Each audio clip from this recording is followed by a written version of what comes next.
नबी ने मुस्कुरा कर फरमाया, अबू सुफियान, जो तुम्हारे घर जाएगा वो महफूज है। मैं वही कहता हूं जो यूसुफ अलैहि अस्सलाम ने कहा था, आज तुम पर कोई गिरफ्त नहीं, जाओ तुम सब आजाद हो। बिस्मिल्लाह अर्रहमान अर्रहीम। मेरे अजीज भाइयों और बहनों, तारीख में कुछ ऐसे लम्हात आते हैं जब दुनिया अजमत के असल मानी देखने के लिए रुक जाती है। कई साल गुजर चुके थे जब से ईमान वालों को मैका से निकाला गया था, उनके घर छीन लिए गए, उनके खानदान बखर गए, उनकी इज्जत आजमाइश में डाली गई। लेकिन आला हर आंसू, हर कुर्बानी और सब्र के साथ उठाया गया हर कदम देखता है, और जब वक्त आता है वो लूट आता है। सलाम है इन लोगों पर जिन्होंने साबित कदमी दिखाई। नबी अकरम सल्लल्लाहु अलैहि वसल्लम मैका में एक फातेह की तरह फतह हासिल करने के लिए नहीं, बल्कि रहमत के पैगाम्बर बनकर वापस आए थे। इनकी ताकत नरमी में थी, इनकी हुक्मरानी में शफकत थी, उनकी फतह मुआफी में थी। तो मेरे साथ इस दिन की तरफ आओ जब मुकद्दस शहर के दरवाजे तलवार के लिए नहीं बल्कि रहमत के लिए खिले।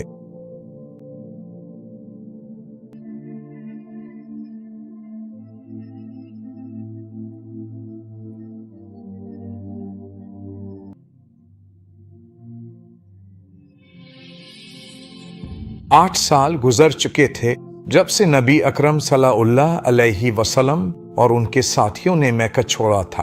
दिल बोझल थे, अपने घरों से निकाले गए थे। अब जब हिजरत के 8वें साल की सुबह मदीना पर तुलू हुई, वही आई, वापसी का वक्त आ गया था। जब ने सुलह हुदैबिया का मुआहिदा तोड़ दिया और बन्नू बकर की मदद से कबीला खज़ा अलैहिस्सलाम पर हमला किया, तो नबी अकरम सल्लल्लाहु अलैहि वसल्लम ने फरमाया, ये खियानत है, और आला ने मक्का के दरवाजे खोलने की इजाजत दे दी है। अपने खामोशी और राजदारी का हुक्म दिया। 10,000 मोमिनीन चांदनी रात में मार्च कर रहे थे। ना कोई जंगी नक्कारे थे, ना गुरूर के झंडे, सिर्फ शुक्र और हैबत से भरे दिल थे।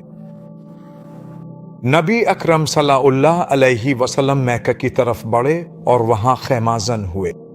मर ज़हरान में, जो शहर के करीब एक वादी है, इस रात उफक पर आग जल उठी, 10,000 शोले रोशनी के समंदर की तरह चमक रहे थे।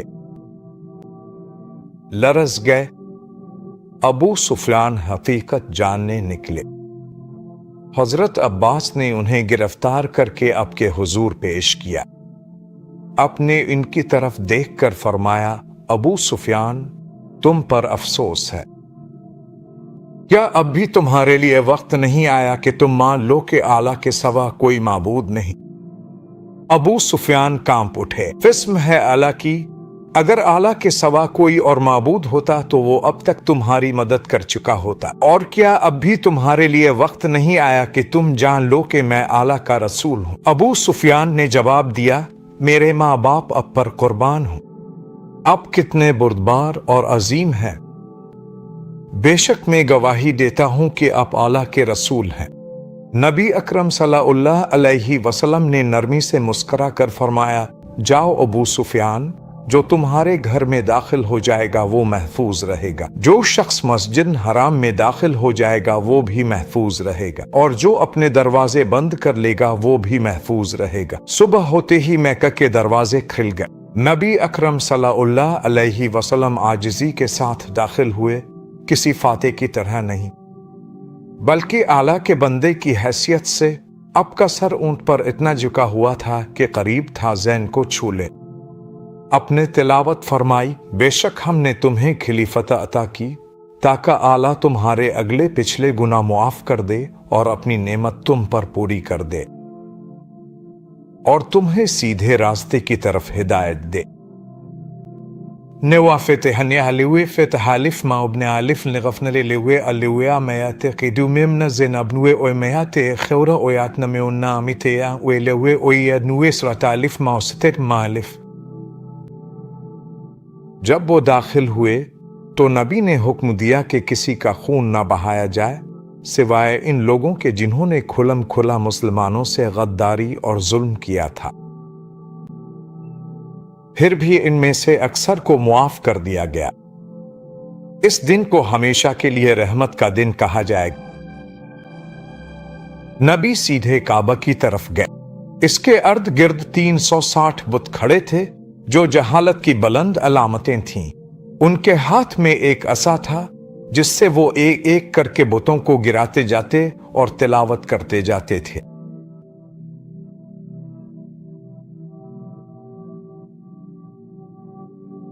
یقیناً حق آ چکا ہے اور باطل مٹ گیا ہے۔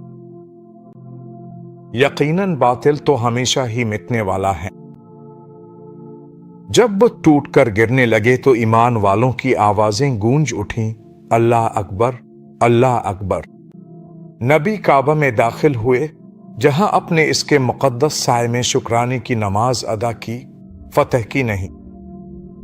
مکہ کے لوگ ان کے سامنے کھڑے تھے، وہی چہرے جنہوں نے کبھی ان کا مذاق اڑایا اور ان پر پتھر برسائے تھے۔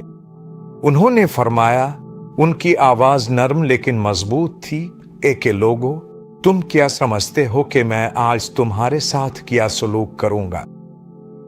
انہوں نے کانپتے ہوئے کہا، اب شریف بھائی ہیں، شریف بھائی کے بیٹے ہیں۔ اپنے فرمایا، میں تم سے وہی کہتا ہوں جو یوسف نے اپنے بھائیوں سے کہا تھا، آج تم پر کوئی الزام نہیں، جاؤ، تم سب آزاد ہو۔ ان مردوں اور عورتوں کی آنکھوں میں آنسو بھر آئے جنہوں نے کبھی انکار کیا تھا۔ انہوں نے سر جھکا لیے اور کہا، اب واقعی اعلیٰ کے رسول ہیں۔ ایک ایک کر کے آگے آئے اور اسلام قبول کیا۔ نبی اکرم صلی اللہ علیہ وسلم کعبہ کے پاس کھڑے ہوئے اور اپنی آواز بلند کی۔ کسی عربی کو اجمی پر اور نہ ہی کسی اجمی کو عربی پر کوئی فضیلت حاصل ہے۔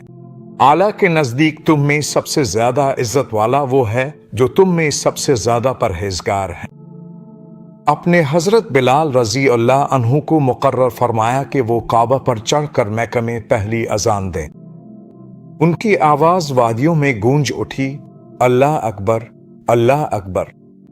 یہ آواز ہر گھر، ہر دل تک پہنچ گئی۔ حتیٰ کہ بزرگ جو کبھی سخت دشمن تھے وہ بھی رو پڑے۔ نبی اکرم صلی اللہ علیہ وسلم اعلیٰ کے گھر کے سامنے کھڑے ہوئے۔ یہ وہی گھر ہے جسے ابراہیم نے تعمیر کیا تھا، ان پر سلام ہو۔ اپنے مکہ میں رحمت کے ساتھ داخل ہو کر اسے سچائی سے پاک کیا اور اس کی حرمت کو ایک خدا کی عبادت کے لیے بحال کیا۔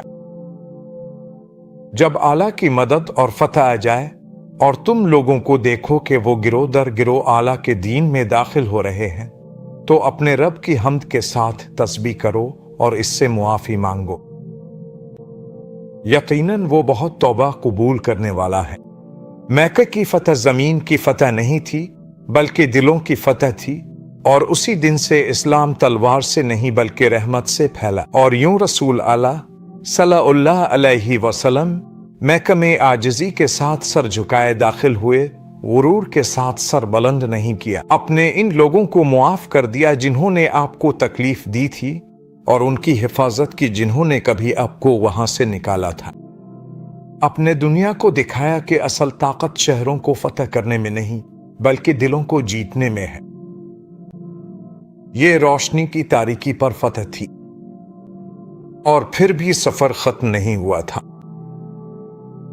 کیونکہ مکہ کی فتح کے بعد اسلام کا پیغام جزیرہ نما سے آگے نئی سرزمینوں اور نئے دلوں تک پھیل گیا۔ اگلی قسط میں انشاء اللہ ہم دیکھیں گے کہ امت کس طرح اس پیغام کو آگے بڑھاتی ہے ان دنوں میں جب ایمان کو مشکلات سے نہیں بلکہ طاقت سے آزمایا جاتا ہے۔